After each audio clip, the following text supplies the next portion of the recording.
라이트클럽에 오신 여러분 환영합니다. 반갑습니다. 반갑습니다. 아이고, 반갑습니다. 반갑습니다. 또 이번 주간이 또 열렸습니다. 네. 예.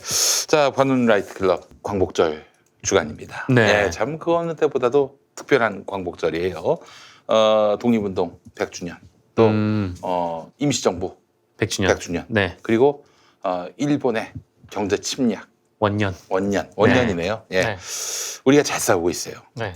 그래서 그때 못했던 독립운동 우리가 지금 하고 있는 것이고요. 온 국민의 뜨거운 성원 속에서 아주 잘 헤쳐나가고 있습니다. 예. 이참에 일본한테서만 독립하는 것이 아니라 우리가 다른 모든 나라, 꼭 미국이라고 얘기하면 또 반미라고 할 테니까 중국도 마찬가지고 그 어떤 열강 국가에도 우리가 무릎 꿇지 않고 고개 네. 조아리지 않는 당당한 대한민국으로서 뿌리를 내린다면은 이제 뭐 우리가 제대로 임시정부 100주년 네. 그리고 또 독립운동 100주년을 기념하는 거 아니겠습니까? 네. 올해야 또 우리가 해야 될 일이 있습니다. 네. 올해를 그냥 보내면 안 돼요. 내년 3월 5일은 조선일보 창간 100년입니다. 그렇습니다. 이 광화문 내거리에 이런 쓰레기 신문이 반민주 신문이 100주년을 맞도록 우리가 이렇게 방치를 해서 해야 되겠습니까? 예? 그렇잖아요. 100주년을 어떻게든 맞을 것 같긴 합니다. 네, 그래서 네. 이제 내년 100주년 되기 전에 네. 조선일보는 더 이상 희망이 없다. 몇 년 내로 뭐 이제 문 닫을 일만 남았다. 이런 확실한 뭔가 시그널을 주지 않는다면, 또 아예 폐간시키지 않는다면, 이러면 참 우리는 또 부끄러운 또 100년을 맞게 되는 것입니다. 예. 자, 그래서 오늘 우리가 숙연한 마음으로 광복절을 맞게 되는데요. 광복절을 맞는 기념해서 젠틀램 양꽃 등심을 왜 그래요? 언젠가 이 말이 나올 것 같았는데 진짜 둘이서 지금 그 생각하고 있었잖아요. 그러니까 계속 눈치 보고 있었죠. 네. 사실 뭐 그 독립운동 100년, 뭐 일본 경제전쟁 원년 그 다음에 이게 나올 줄 알았거든요. 네. 일단 네, 조선일보 99전이 나올 줄 몰랐습니다. 아니 김용민닷컴의 젠틀램 양꽃 등심이 이게 론칭이 된 거는 네. 우리가 저 임시정부 100년, 독립운동 100년을 기념하는 겁니다. 예. 그렇습니다. 예. 네. 그렇다고 해도 되나요? 자, 먹겠습니다. 젠틀램 양꽃 젠틀램. 등심 양갈비입니다. 양갈비로 많은 사랑을 받고 있는 젠틀램에서 이번에 새로운 메뉴가 출시됐습니다. 바로 꽃등심. 네. 네. 등심은 등심인데 양의 꽃등심. 아이고, 양의 꽃등심이 세상에. 있는지 몰랐어요. 양의 꽃등심 있는지 모르셨죠? 진짜 이거 신기해. 그렇습니다. 소 등심보다 훨씬 야들야들하고 부드럽습니다. 아, 이거 근데 찍어 먹는 겁니까? 그렇습니다. 가격은 훨씬 저렴하다. 젠틀램의 양 꽃등심은 1년 이상 된 머튼이 아닙니다. 1년 넘어가 버리면은 육질이 부드럽지 않고 누린내가 나고 그러는데 1년 이상이 안 됐으니까 육질이 부드럽고 누린내가 전혀 나지 않습니다. 10개월 미만의 어린 램, 쉽새끼입니다. 네. 쉽새끼. 새끼 쉽. 새끼십. 네. 자, 양에게는 많이 미안하지만 양고기는 어린 양이 열등히 맛있습니다. 예. 네. 자, 그동안 양꼬치로만 경험한 양고기와는 차원이 달라요. 어때요, 맛이? 아니 이게 좀 음. 아까 이게 한참 씻고 있을 때 네. 어린 양 어린 얘기했잖아. 양. 예. 맛은 있고 어린 양들이니 미안하고 네. 굉장히 지금 복잡한 심정이에요. 예. 이 복음성가 중에 어린 양 찬양이라는 노래가 있습니다. 네. 어린 양 찬양. 어린 양을 찬양합니다.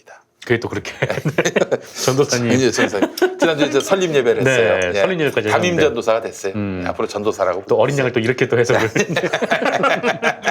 아니 너무 맛있어서 그런 얘기하는 겁니다. 자, 인류가 가장 선호하는 육류가 소일 것 같죠? 양입니다. 맞습니다. 여론조사를 했어요. 예, 양입니다. 또 이 판매량으로 보거나 뭐 여러 가지를 보더라도 양이 가장 많이 사랑을 받고 있어요. 진공 포장돼서 집에서 혹은 캠핑장에서 안심하고 편하게 양고기를 즐길 수가 있습니다. 네. 저염 간장 소스. 이 간장도 주는 겁니까? 간장 소스 드리지. 예. 따로 양념을 하거나 번거롭게 요리할 필요가 없어요. 예. 그냥 구워서 간장에 찍어 먹기만 해도 충분합니다. 저희가 이 먹방을 위해서 조리를 하지 않겠습니까? 네. 저희 대마시안 사무실에 있는 거는 전자레인지밖에 없어요. 그죠? 전자레인지 안 합니다. 전자레인지 하나로 지금 다 만들어서 여기다 여러분들께 내놓고 있는 거예요. 집에 전자레인지 있으면은 김용민닷컴의 그 어떤 물품이라도 네. 이 방송에서 소개된 이런 상품들 다 요리해서 드실 수가 있어요. 아 근데 그릴에 구운 줄 알았어요. 그렇죠. 네. 육즙이 안에 꽉 차 있어가지고. 그렇습니다. 자, 유명 먹방 식신로드에서 출연한 바 있는 양갈비 맛집 네, 양에 반하다가 직접 선별 직송하는 상품입니다. 자, 우리 정상근 동지가 가격을 좀 말씀해 주세요. 네, 프렌치렉 500g.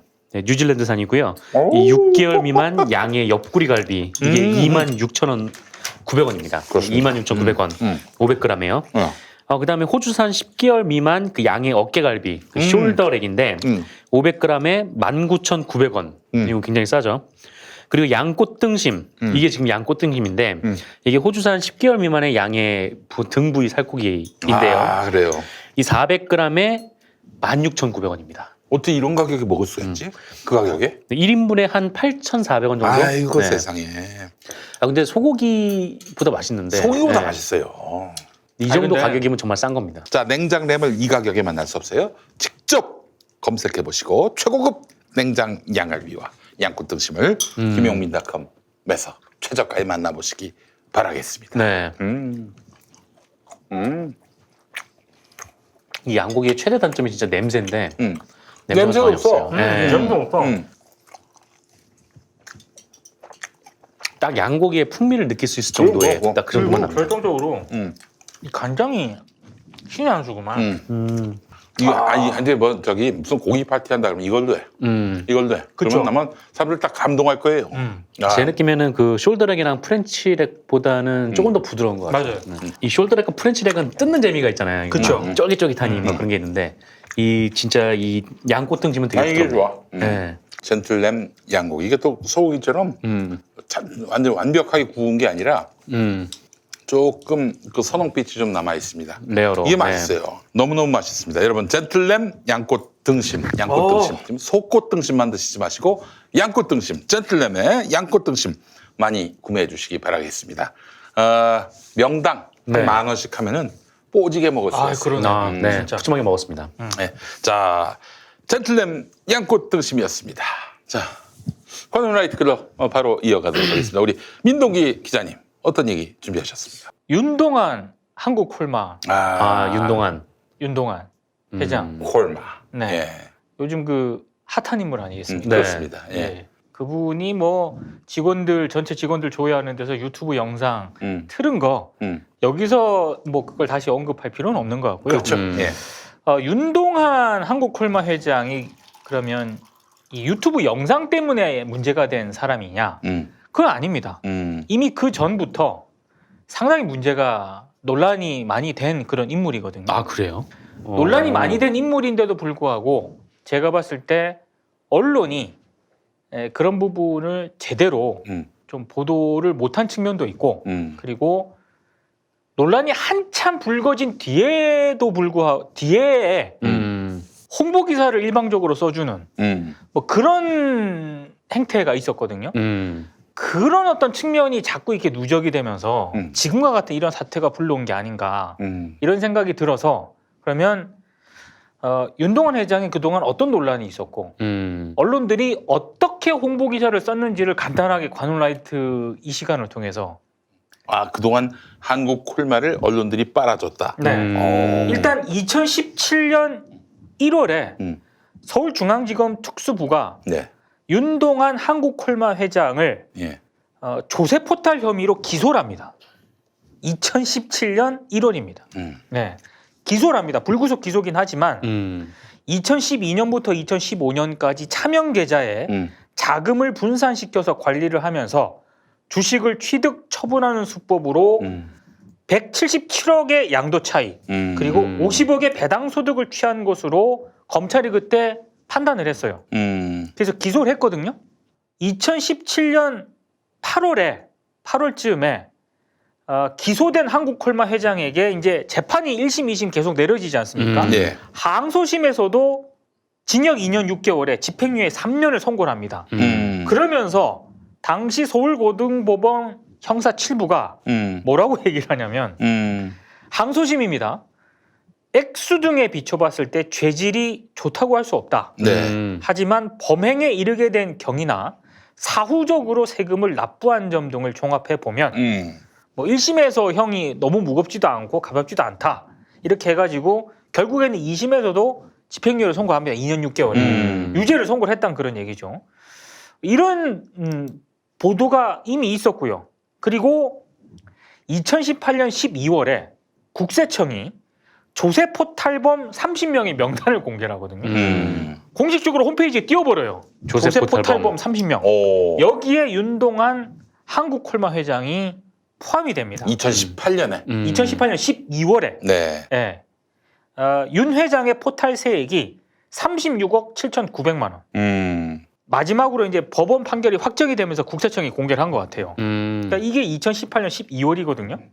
이 정도 논란이 된 사안이라면 저는 윤동한 회장 관련 보도를 할 때 네. 언론들이 상당히 좀 신중하게 보도를 해야 된다라고 봅니다. 네네네. 근데 어떻게 보도를 했느냐? 일단 한국경제 2019년 7월 24일 최근입니다. 최근 윤동한 회장 이순신 섬긴 노장의 포용력 기업인들 본받아야. 이게 저 얼마짜리 기사일까요? 단번에 우리는 그렇게 생각합니다. 아, 그렇죠. 이거 얼마에 우리가 바꿔먹은 기사인가? 그래서 이게 무슨 기사인고 봤더니 80세 현역 정걸 장군이라는 그런 책을 출간했다는 윤동한 회장이 이순신 전도사라고 합니다. 그래서 이순신 전도사라고 해서 제가 봤어요. 뭘 그렇게 또 이렇게 했나 봤더니 이분이 사단법인 서울여해재단을 만들었습니다. 서울여해재단이 뭐 하는 곳이냐? 이순신 정신을 살리기 위해서 여해가 아마 이순신 장군하고 뭐 연관이 있을 거예요. 예, 그게 뭐지? 아호인가? 그 이순신 학교와 네. 이순신 아카데미 자입니다. 자. 자? 네, 자가 여해. 네. 네, 이런 거를 쭉 소개하는 이런 재단을 만들어서 뭐 운영을 하고 있더라고요. 근데 이게 과거에 만약에 이랬다면 이번 논란이 불거지기 전에 조세포 탈범으로 딱 국세청이 공지를 하기 전에 이런 논란이 발생했다면 모르겠지만 이 책을 내고 이 기사가 나간 게 2달 전이에요. 아니 한 달 전이네. 한 달 전. 근데도 언론들이 이렇게 썼다는 거고요. 예. 그리고 한국경제만 그랬느냐. 어지간한 경제지들이 비슷한 시기에 제목도 매일경제는 이순신 전도사 숨은 조력자 알리다. 윤동한 한국콜마 회장 책을 펴냈다. 이런 기사를 실었고요. 그리고 연합뉴스도 마찬가지입니다. 그러니까 주로 경제지하고 연합뉴스가 한국콜마 윤동한 회장과 관련된 홍보성 기사, 책 홍보성 기사 이런 기사를 불과 7월 달에 내보냈고요. 서울경제 같은 경우에는 아예 인터뷰를 합니다. 인터뷰를 해서 뭐라고 얘기를 하냐면은 이순신이 아닌 그 조력자의 삶을 조명함으로써 경영에 대한 교훈을 얻고 싶었다고 털어놓았다라고 해서 자꾸 이순신 얘기를. 이순신의 얘기를 굉장히 포인트를 줍니다. 그리고 아예 책 소개하고 인터뷰가 딱 실립니다. 서울경제에. 이게 역시 같은 날에 실려요. 그러니까 제가 보니까 같은 날에 실린 걸로 알아서 보도자료를 낸 듯한 어떤 그런 분위기를 많이 봤거든요. 그 저기 홍보 책임자가 맞습니다. 다리를 놨겠지. 네. 그거 안 봐도 비디오입니다. 그리고 예. 그 언론들이 얼마나 이 윤동한 한국콜마 회장과 관련해서 홍보하는 기사를 써줬냐면 이 회장이 2018년도에는 기업가 문익점이라는 또 책을 출간합니다. 그래서 포털에서 저서 활동이 활발하네. 포털에서 기업가 문익점을 한번 쳐보세요. 한국콜마 윤동한 회장 기업가 문익점 출간 기사가 쫙 뜹니다. 정말 엄청난 많은 기사가 뜨거든요. 많은 경제지들이 이런 기사를 썼다는 거고요. 심지어 야 이거 아주 대박이던데. 네. 매일경제 같은 경우 2019년 주목할 인물들 해가지고 1월 1일자로 내지 않습니까? 네, 네. 여기 이제 매일경제가 2019년 주목할 인물들의 사진과 함께 윤동한 한국콜마 회장을 이것도 쫙 고문 보는 거 아니에요? 기업들한테? 중소 중견 기업계에서 가장 눈에 띄는 황금돼지띠 경영인은 윤동한 한국콜마 회장이다.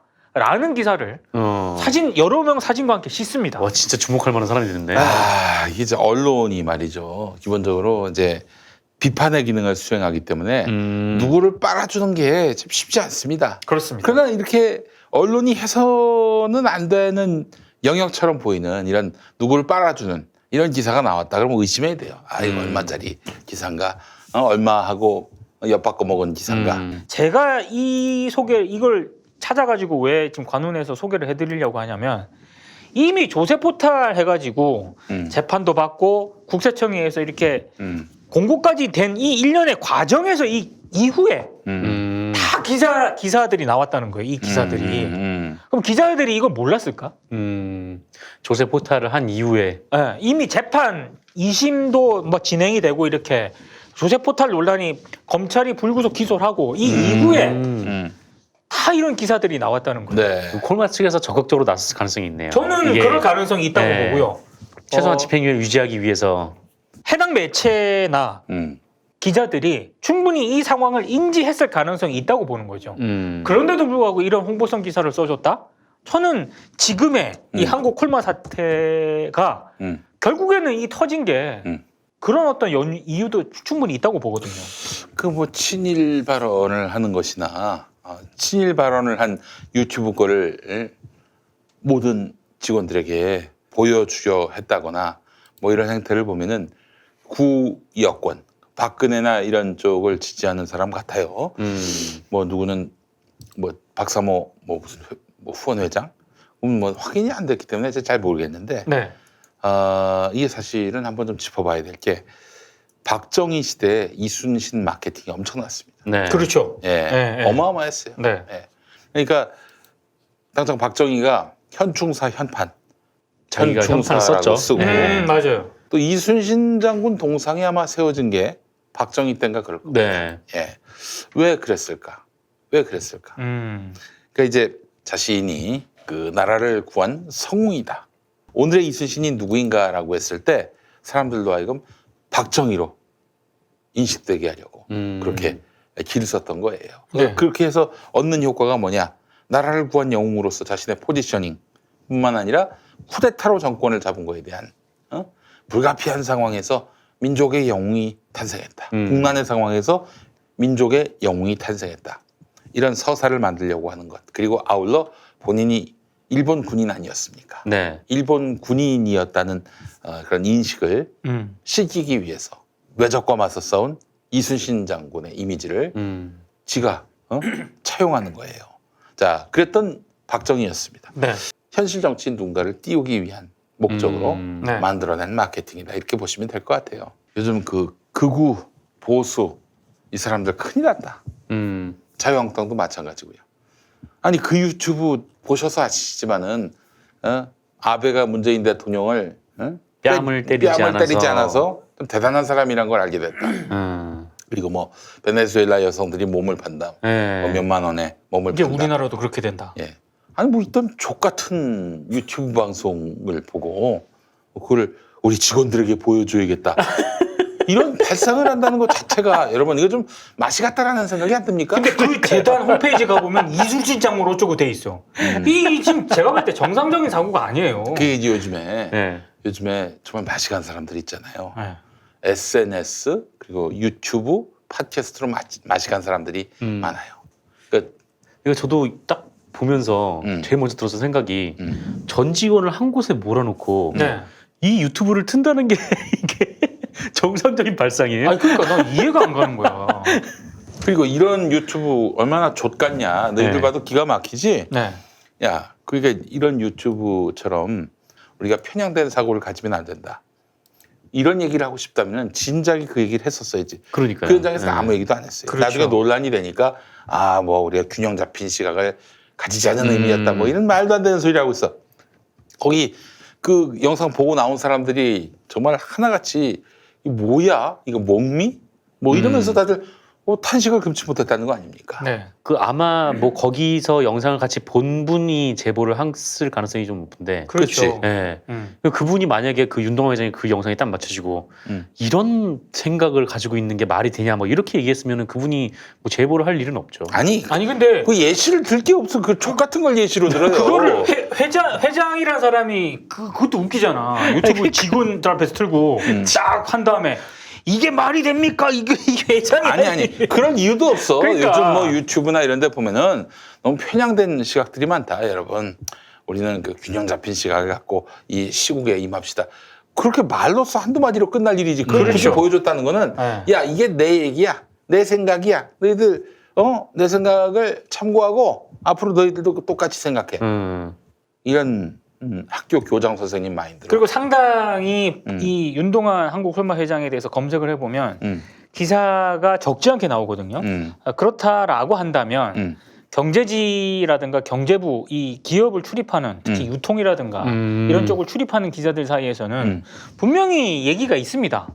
예. 근데 그런 감시 레이더를 제대로 작동 안 시켰다는 얘기죠. 그러니까 이제 이거를 직원 조회 시간에 보여줘도 되겠다라고 마음을 먹은 거는 그만큼 유튜브에 완전히 폭삭 그렇죠. 완전히 젖어들었다. 그렇죠. 중독됐다. 네. 이렇게 봐야 마땅한 겁니다. 근데 그런 사람들이 그 윤동환 회장뿐이 아니에요. 그렇죠. 얼마나 많은데 네. 이 땅에 꼰대들, 그 낡은 사람들 다 이렇게 완전 중독이 돼가지고 이것만이 여론인 것 같고 이것만이 정론인 것 같아.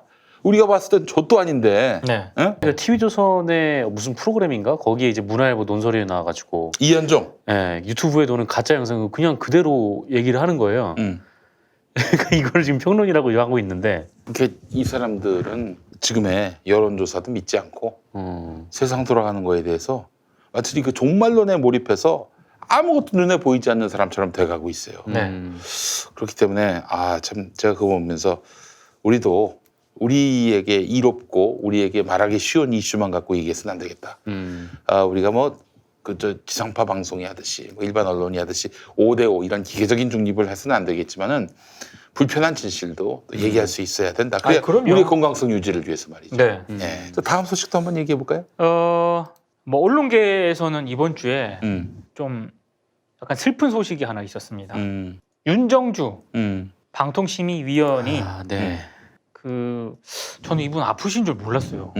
예. 그냥 숙환에 의한 별세라고 그냥 하죠. 제가 전해 듣기로는 좀 몸이 안 좋으시다라는 정도만. 아니 49이시면 예, 한참 활동하실 때고 저보다 한 3살 많나 그 정도 아니겠어요? 예. 70년대생이겠네 그러면은. 예. 뭐 그렇죠. 이분이 젊을 때부터 그러니까 20대 후반 때부터인가 아마 계속 뭐 여성운동, 뭐 미디어운동 같은 걸 계속 하셨을 거예요. 네. 네. 어떻게 인터뷰도 해보셨어요? 아니 뭐 직접 뵌 적은 없는데 그러니까 토론회나 이런 데 가서 종종 뵀죠. 근데 이분이 이제 별세를 하셔가지고 네네. 했는데 이제 이정열 변호사가 SNS에 글을 올리셨는데 좀 부적절했다라는 좀 비판이 나왔죠. 네. 그 이제 이정열 변호사하고는 어떤 관계냐?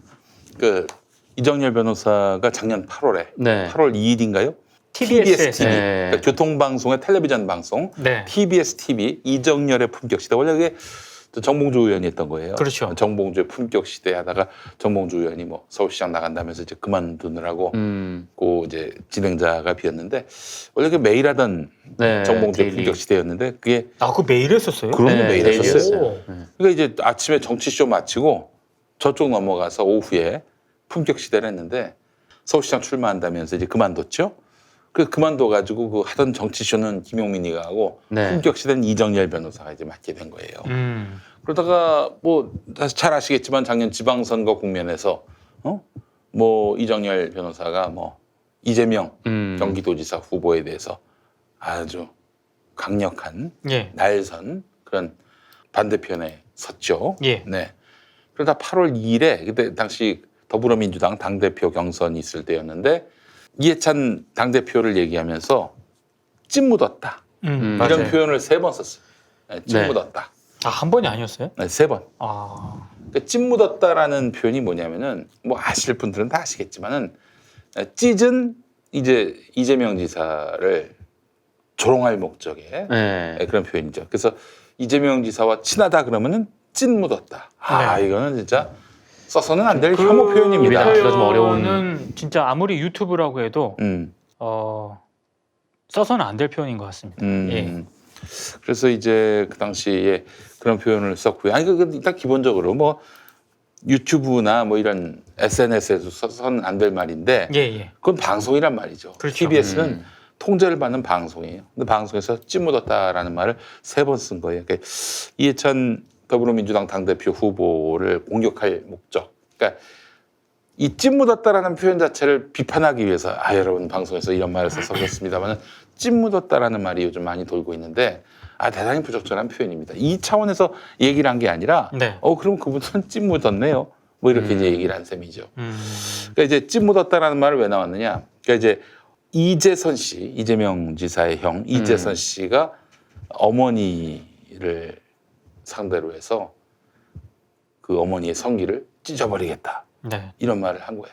그 얘기를 들은 이재명 지사가 그 이재선 씨 부인 형수한테 어머니의 거기를 찢어버리겠다라는 게 말이 되냐? 무슨 그런 말이 다 있냐라고 막 항의하고 말싸움이 붙은 거죠. 근데 이렇게 딱 그 부분만 그렇게 딱 편집이 돼가지고 여성의 성기를 찢어버리겠다 이 말을 한 것처럼 네. 이재명 지사가 네. 한 건도 이제 말이 만들어져가지고 그 뒤부터 이제 이재명 하면은 뭐를 찢어버리겠다. 그래서 결국에는 찢지사, 뭐 그리고 또 뭐 찐 묻었다 이런 말로 이재명 지사를 조롱하고 모욕을 줬던 것이죠. 근데 그걸 방송에서 거론을 했다는 거죠. 예. 방송에서. 근데 이제 그런 상황에서 윤정주 돌아가신 방송통신심의위원이 이거에 대해서 주의라는 징계를 내려야 된다라고 의견을 냈는데 거기 참석자들이 다 같은 입장이었어요. 심지어는 텔레비전국에 부장 나와가지고 TBS에 입이 10개라도 할 말이 없다라면서 잘못을 인정을 했고요. 그래서 그냥 일방적 원사이드로 해가지고 그 프로그램에 대해서 주의가 났는데 근데 당시 그 방통심의위의 그 심의 회의록 있지 않습니까? 네. 이거를 오늘 그 CBS 노컷뉴스가 그 공개를 했거든요. 네. 여기 보면은 윤정주 심의위원뿐만 아니고 다른 분들도 주의 의견에 대부분 그 동의한다라는 그런 어떤 의견을 쭉 밝힌 것으로 여기 나와 있습니다. 네. 이정열 변호사 같은 경우에는 그 트윗에 글을 올릴 때 그 윤정주 의원을 언급을 하면서 이제 어떤 분이 이제 물어보니까 거기에 답을 하는 형식으로 이재명 지지자다 이렇게 언급을 했거든요. 근데 그거는 정확하게 사실이 아닌 거고요. 제가 봤을 때 그 기준을 그대로 적용을 하면은 그때 당시 주의 의견을 밝혔던 다른 심의위원들도 그러면 이재명 지지자가 되는 것인가? 그건 아니지 않습니까? 네. 예. 그래서 다른 걸 다 떠나서 저는 어떤 분에 대한 그 평가를 할 때 공과를 그러니까 그분이 별세를 하셨든 숙한으로 돌아가셨든 나중에 공과를 좀 냉정하게 평가를 할 필요는 있다라고 보는데 기본적으로 방통심의위원은 공직자가 아닙니다. 방통위원회는 공기관이 맞거든요. 네. 근데 방송통신심의위원회는 공공기관이 아니에요. 공공기관이 아니라 민간 독립기구입니다. 그렇죠. 예. 네. 그래서 공직자라고 더더군다나 비상임 심의위원이었어요. 그러니까 공직자로 볼 수가 어렵고요. 그게 일단 하나 있고 두 번째는 어쨌든 숙한으로 별세를 하신 그런 상황에서 이정열 변호사가 올린 그 트윗이 다른 걸 다 떠나서 최소한의 어떤 인간에 대한 예의를 담고 있는가? 그건 좀 아닌 것 같다. 물론 안타깝다라는 그런 표현이 들어가긴 했지만 전반적으로 맥락을 봤을 때 그리고 그 뒤에 본인이 사과도 하고 또 장문의 그 트윗글을 올리셨더라고요. 쭉 보니까. 근데 그 전체적인 맥락을 봐도 역시 조금 이거 뭐 자기가 뭘 잘못했냐? 과했다. 메시지가 담아 있어요. 이 과했다. 메시지가 담아 있어. 아는 게 제 생각이에요. 이렇게 이제 윤정주 위원께서 네. 정봉주, 김어준에 대한 프로그램 징계를 때릴 때 가차 없이 그대로 징계로 의견을 낸 것으로 알고 있어요. 아 그래요? 그럼요. 그 블랙하우스 그리고 정봉주의 정치쇼. 예. 이거에 대해서 뭐 가차 없었어요. 그러면은 그분은 반낙곰수인가? 난 그렇게 생각을 해본 적도 없을 뿐더러 아니 그 사실 지금의 어떤 방송의 그 규칙이나 여러 뭐 심의 규정을 보게 되면은 그거는 잘못한 거였어요. 낙곰수도 김어준, 정봉주도 그리고 이정열 변호사도 당연히 징계를 받을 사안인데 그 징계가 불편하다고 그 사람을 이재명 지사 지지자다 이렇게 몰아붙이는 게 과연 합리적인가? 그리고 이제 그 언론계에 계신 분이나 네. 언론학계 예. 그리고 이제 언론시민운동 단체 쪽에 계신 분들은 윤정주 그 심의위원을 많이들 압니다. 네. 그 교수님들도 그렇고. 근데 이제 그분들이 그 이정열 변호사의 트윗 글을 보고 제가 알고 있는 분들도 상당히 엄청나게 분노를 하셨거든요. 네. 그러니까 그렇게 평가받을 사람이 절대 아닌데 이재명 지사 지지자라고 하면은 아, 저 사람이 잘못했구나라고 생각을 해야 되는 것도 아니잖아요, 사실. 그렇지. 뭐 지지할 수도 있고 지지하지 않을 수도 있는데 네. 이 뭐랄까 하여튼 뭐 그 트위터의 글도 조금 좀 그랬지만 어쨌든 그 뒤에 그냥 이재명 지지자입니다 이 한마디로 이 상황을 정리하려 하는 게 전 더 굉장히 좀 이상하고. 그러니까 예. 지금 그것도 내가 봤을 때는 유튜브 중독한 그 사람들하고 많이 비슷한 것 같아요. 전체적인 맥락이라든가 이런 걸 봤을 때 좀 부적절한 측면이 있고 아니 거기서 왜 돌아가신 분한테 방송통신심의위원으로서 부적절했다 네.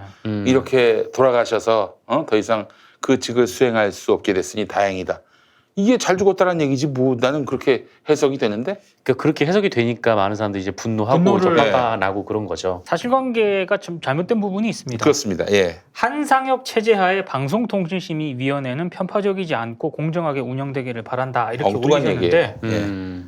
방송통신위원회와 방송통신심의위원회는 전혀 다른 기구고요. 그렇습니다. 네. 만약에 방통위원회가 방송통신심의에 개입을 하지 않습니까? 네. 걸립니다 이거.